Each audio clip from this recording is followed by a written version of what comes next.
Dari 1,500 hingga melebihi RM5,000. Ada berbelas-belas kamera yang semuanya claim terbaik untuk content creator. Tapi kalau anda baru nak mula, beli yang salah boleh membuatkan anda buang ratusan ringgit dan terus give up. Hari ni, saya susun semua ikut 3 tier bajet dan pick nombor 1 yang saya rasa untuk beginner mungkin bukan yang anda sangka. Stay sampai habis untuk tahu apa dia tu.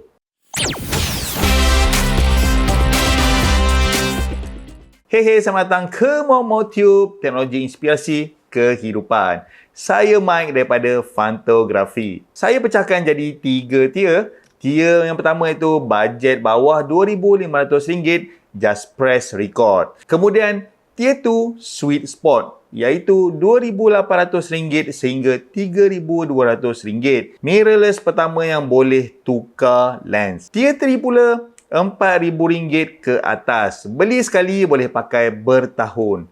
Okey, satu rule yang penting, jangan mula dengan phone stand RM50 daripada pasar. Itu sebab konten nampak murah. Jom kita mulakan. Tier yang pertama, pilihan pertama, Canon PowerShot V10 sekitar RM1,999. Ada built-in stand.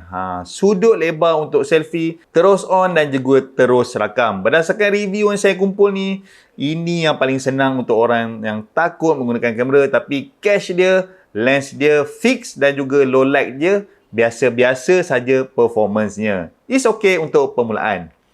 Untuk lawannya iaitu Sony ZV-1F sekitar RM2,297. Sensornya 1 inch dan autofocus Sony yang terkenal dengan prestasinya.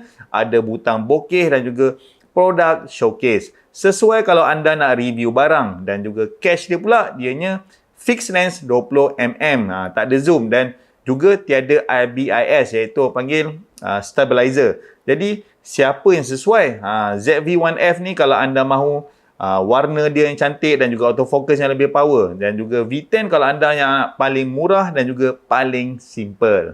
Sebelum kita masuk ke tier 2, saya ada checklist yang percuma starter pack tag bajet 2026. Termasuk apa nak semak sebelum kita beli kamera yang pertama. Link ada dekat description. Percuma je guys, tak perlu bayar sesen pun, just masukkan email address anda dan saya akan send PDF tersebut ke email anda. Kita masuk ke tier 2 sweet spot. Kamera pertama yang berada di dalam tier ni adalah Canon EOS R50V. Berharga sekitar RM2,819. Mirrorless, APS-C, 2 pixel autofocus yang antara yang terbaik dalam kelas ni dan anda boleh tukar lens bila skill dah naik nanti. Ada telelight dan juga mode video. Cache dia, kit lens agak besar untuk run and gun.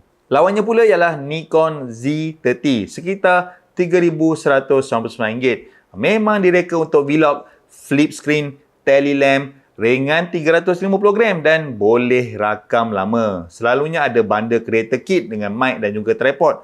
Cache dia tak ada viewfinder dan juga tak ada IBIS. Jadi sesuai untuk siapa? R50V kalau anda nak ekosistem lens Canon yang luas ataupun wide selection. Dan Z30 kalau anda nak terus vlog hari pertama tanpa fikir banyak.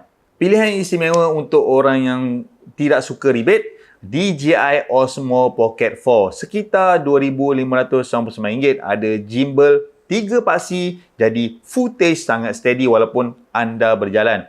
Boleh muat dalam poket, sesuai untuk travel dan juga daily vlog. Jadi kalau bajet tu lebih ketat, Osmo Nano sekitar RM1,549 ataupun Insta360 Go Ultra sekitar RM1,845 untuk POV hands-free.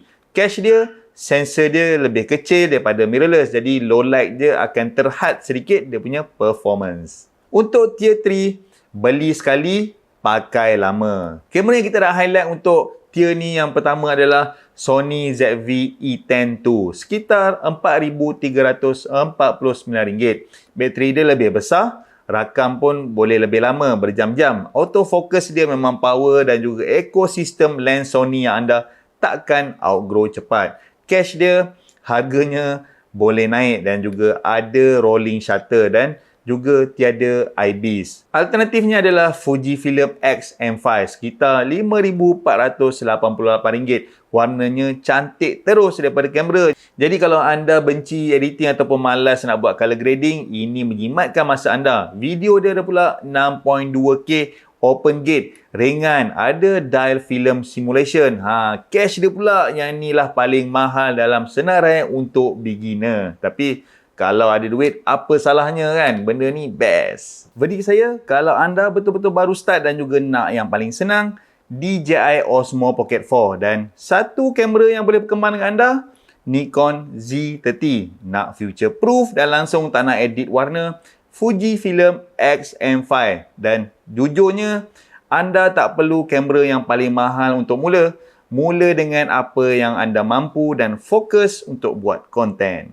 Semua link trusted shop ada di description. Subscribe untuk panduan tech budget untuk setiap minggu. Jumpa lagi. Bye-bye. Muah.